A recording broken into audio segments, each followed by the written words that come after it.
Olá, pessoal! Sejam bem-vindos à aula de ciências. Eu sou a professora Márcia e o tema da nossa aula de hoje é fecundação, gravidez e métodos contraceptivos. Então, nós vamos entender como que ocorre o processo de fecundação, nós vamos entender o processo da gestação e como que nós podemos evitar uma gravidez e infecções sexualmente transmissíveis. Começando pela fecundação. A fecundação, ele vai ser aquele momento quando ocorre o encontro do ovócito, que é o gameta feminino, e o espermatozoide, que é o gameta masculino. A fecundação, ela também pode ser chamada de fertilização e ela vai ocorrer geralmente nas tubas uterinas, tá? Então, tem locais específicos da tuba uterina onde ocorre essa fecundação, mas ela pode ocorrer ao longo de toda a tuba. Quando o ovócito, ele começa a ser penetrado pelo gameta masculino, o espermatozoide ele precisa passar por 3 camadas. Quero que vocês observem na imagem, onde a gente tem um espermatozoide penetrando um ovócito. A gente observa que externamente a esse ovócito, a gente tem uma camada de células arroxeadas, que nós chamamos de corona radiata. Ao redor, ali mais internamente, com uma coloração azulada, nós temos uma região que nós chamamos de zona pelúcida. E mais internamente, nós temos a membrana plasmática daquele ovócito. Então, o espermatozoide, ele precisa passar por essas 3 camadas para conseguir entrar na célula e ter contato entre o material genético masculino e o material genético feminino. Para que o espermatozoide ele consiga passar por essas 3 camadas, ele utiliza enzimas. Essas enzimas, elas estão presentes na cabeça do espermatozoide, uma região que a gente chama de acrossomo, e essas enzimas elas vão ajudar na hora dessa penetração, abrindo caminho para esse espermatozoide. Assim que o espermatozoide ele consegue entrar no ovócito, ele vai perder a sua cauda e vai perder a mitocôndria. Por isso que nós dizemos que nós herdamos as nossas mitocôndrias das nossas mães, porque na hora desse processo de fecundação, o gameta masculino ele perde as suas mitocôndrias. Então, nossas mitocôndrias são herdadas do ovócito da mãe. E a partir do momento que o espermatozoide ele entra, tem uma modificação na membrana plasmática, uma modificação na zona pelúcida e na membrana plasmática que vai impedir com que ocorra a penetração de outros espermatozoides. Aí você pode perguntar, tá, e o que ocorre quando nós temos gêmeos idênticos ou gêmeos não idênticos? No caso dos gêmeos idênticos, somente um espermatozoide penetrou o ovócito e a partir do desenvolvimento daquele embrião, teve a formação de 2 embriões, tá? Já naquela gravidez gemelar, onde os gêmeos eles não são idênticos, o que acontece? O ovário, ambos os ovários, liberaram 2 ovócitos e cada um desses ovócitos foi fecundado por um espermatozoide diferente. Por isso que é comum, às vezes, a gente ver um menino e uma menina, ou do mesmo sexo, mas com a fisionomia diferente, geneticamente diferente, porque são 2 ovócitos diferentes fecundados. Pode ocorrer a fecundação por mais de um espermatozoide? Pode, mas não vai ser um zigoto viável. Então, o próprio organismo acaba se desfazendo desse zigoto, desse ovócito fecundado. Bom, quando o espermatozoide ele entra, ele vai entrar o material genético do espermatozoide e vai ter uma união entre o material genético desses 2 gametas. E aí começa o processo de desenvolvimento embrionário. Vai ter a formação do zigoto. Esse zigoto ele vai passar por um processo que nós chamamos de clivagem, que são várias divisões celulares, até ele chegar no útero, onde ele vai se implantar na parede do útero. Essa implantação, que nós também podemos chamar de nidação, ela ocorre em torno da 10ª semana após a fecundação. E a partir daí que começa a ter a produção do HCG e já é possível saber se está ocorrendo uma gravidez ou não. A gravidez ela é o processo, ele é resultado, né, do processo de fecundação e vai compreender todo o desenvolvimento do feto no interior do útero até que ele seja expulso durante o parto. Geralmente, a gravidez ela dura em torno de 40 semanas, né? Nós costumamos usar o termo semanas mais do que meses para falar da gestação. Então, é em torno de 40 semanas, mas a partir da 36ª, 37ª semana, se essa criança nascer, ela não é mais considerada prematura. E esse tempo ele também pode se estender até 41, 42 semanas, tá? E durante o processo da gravidez, ocorrem várias modificações no corpo da mulher. Tem modificações físicas, tem modificações hormonais e tem modificações psicológicas. Então, é um momento todo de preparação para a chegada daquele bebê. Quais são os principais sintomas que indicam que talvez esteja ocorrendo uma gravidez? O primeiro sintoma é o atraso menstrual. Se não ocorrer a menstruação, é um sintoma que pode indicar que está ocorrendo uma gravidez. Além disso, pode ocorrer aumento do volume dos seios, aumento do volume abdominal, aumento do sono e da fome. O aumento do sono é explicado devido aos níveis de progesterona. Como aumenta muito a progesterona para manter o endométrio, esse hormônio ele causa uma sonolência. Então, por isso que é comum, no começo da gravidez, as mulheres sentirem muito sono. Além disso, podem sentir náuseas e vômitos, que não é padrão, tem mulheres que podem, outras que podem não sentir nada, tonturas e cansaço e cólicas. À medida que o embrião vai se desenvolvendo, o feto ele vai se desenvolvendo, vão ocorrendo alterações no útero, o útero vai crescendo, o corpo vai se ajustando e podem sim ocorrer cólicas e até pequenos sangramentos no começo da gravidez.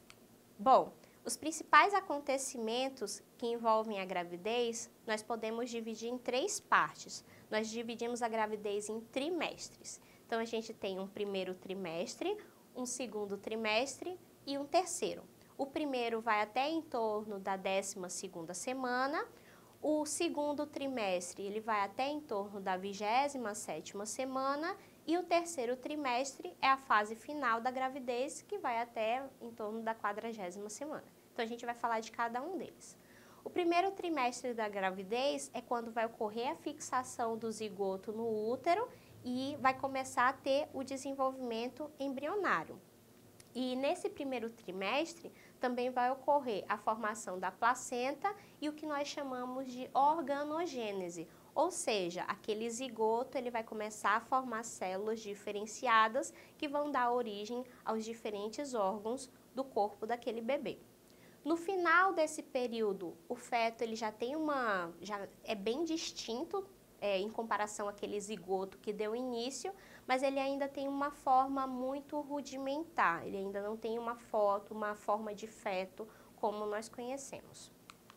O segundo trimestre, ele vai ser marcado pelo crescimento fetal. É nesse momento que a mãe já começa a sentir os primeiros movimentos do bebê, em torno da 16ª, 17ª semana, e a placenta ela já está mais desenvolvida e ela vai ser a principal responsável pela produção de progesterona. Antes era o corpo lúteo no ovário, até que a placenta se desenvolva e comece a produzir a progesterona, que vai manter a gravidez até o final da gestação, tá? E o terceiro trimestre vai ocorrer um grande crescimento fetal, então tem um boom de crescimento na barriga, né? Porque o bebê, o feto, ele está crescendo bastante. E por isso a mãe ela passa a ter desconfortos, então é mais difícil para dormir, sente dores na coluna, inchaço nas pernas, tem vários desconfortos que estão relacionados a esse grande aumento do feto dentro do útero. E é um período de grande ansiedade, porque está na proximidade do parto e a mãe ela está se preparando para a chegada desse bebê. Quando a gente fala do parto, que é o processo de expulsão do bebê no final da gestação, vai marcar o final da gestação com a expulsão do bebê do útero, nós podemos classificar o parto em 2 tipos, o parto normal e o parto cesárea.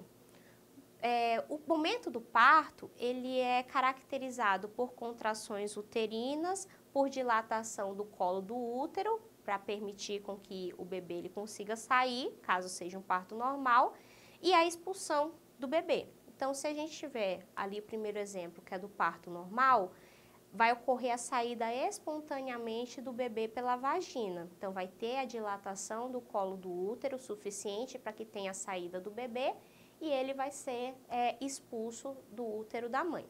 E de acordo com o Ministério da Saúde, esse é o tipo de parto mais seguro tanto para a mãe quanto para a criança e o mais recomendado.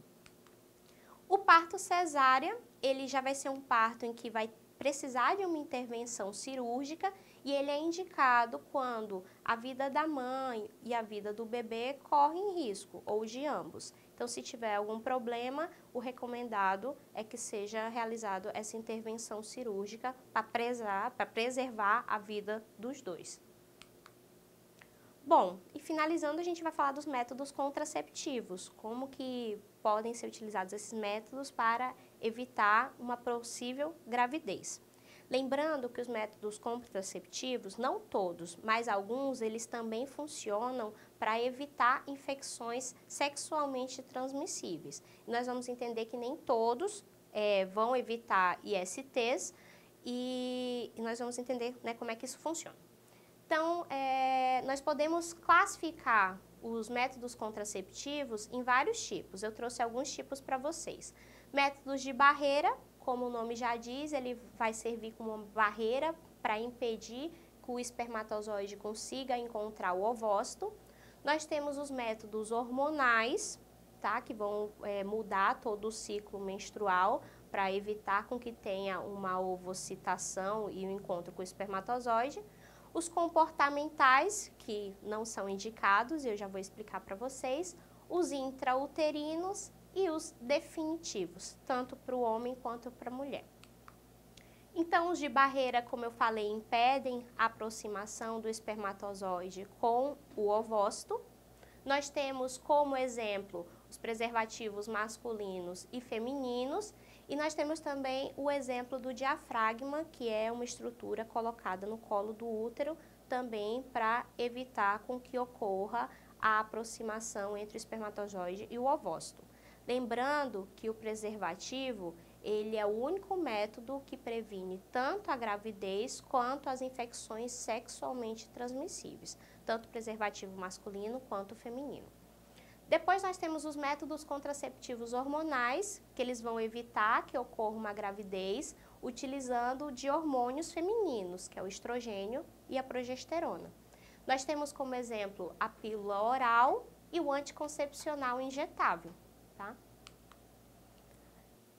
Bom, nós temos os métodos contraceptivos comportamentais que estão baseados na abstinência sexual durante aqueles dias mais férteis do ciclo menstrual da mulher.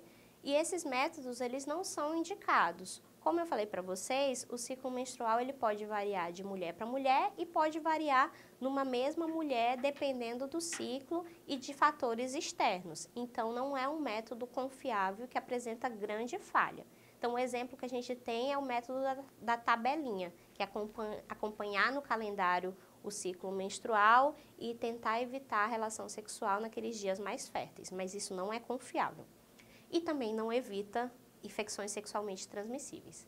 Nós temos os métodos intrauterinos, que são caracterizados por dispositivos que são colocados dentro do útero para impedir com que ocorra a fecundação. Então, nós temos como exemplo o DIU, que é um dispositivo intrauterino, que ele vai impedir com que ocorra essa fecundação. E por último, nós temos os métodos contraceptivos definitivos, tanto para o homem quanto para a mulher, que consiste na esterilização permanente e no caso da mulher nós chamamos de laqueadura e ela ocorre nas tubas uterinas para evitar com que o ovócito ele vá em direção, ele seja encontrado pelo espermatozoide e ele vá em direção ao útero.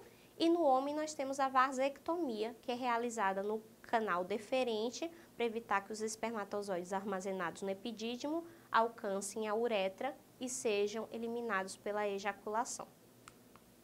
Bom, eu trouxe 4 atividades para vocês, para exercitarem o conteúdo que nós vimos na aula de hoje. Eu vou ler e vocês tentam responder aí de casa. Primeira questão: onde ocorre a fecundação?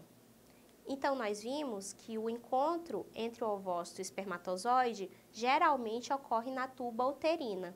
É numa porção que nós chamamos de porção distal da tuba uterina. É ali que ocorre geralmente a fecundação. Segunda questão: quais as diferenças entre o parto normal e cesárea? O parto normal, ele está relacionado com uma expulsão espontânea do bebê do útero da mãe. Então, não requer uma intervenção cirúrgica. Já o parto cesárea, ele requer uma intervenção porque ele está relacionado com complicações tanto para a mãe quanto para o bebê, ou para ambos ou para cada um deles. Terceiro, por que os métodos contraceptivos do tipo comportamental não são recomendados? Então, o método, por exemplo, da tabelinha não é recomendado porque o ciclo menstrual ele pode variar de mês para mês, dependendo de vários fatores externos. Então, não é confiável achando que todo dia tal do ciclo vai ocorrer a ovulação. Pode, num mês, ocorrer mais cedo ou mais tarde, e isso pode sim levar a uma gravidez, além de também não impedir com que ocorram infecções de doenças, infecções sexualmente transmissíveis. Quarta pergunta: os métodos contraceptivos são importantes apenas para prevenir uma gestação indesejada? Não.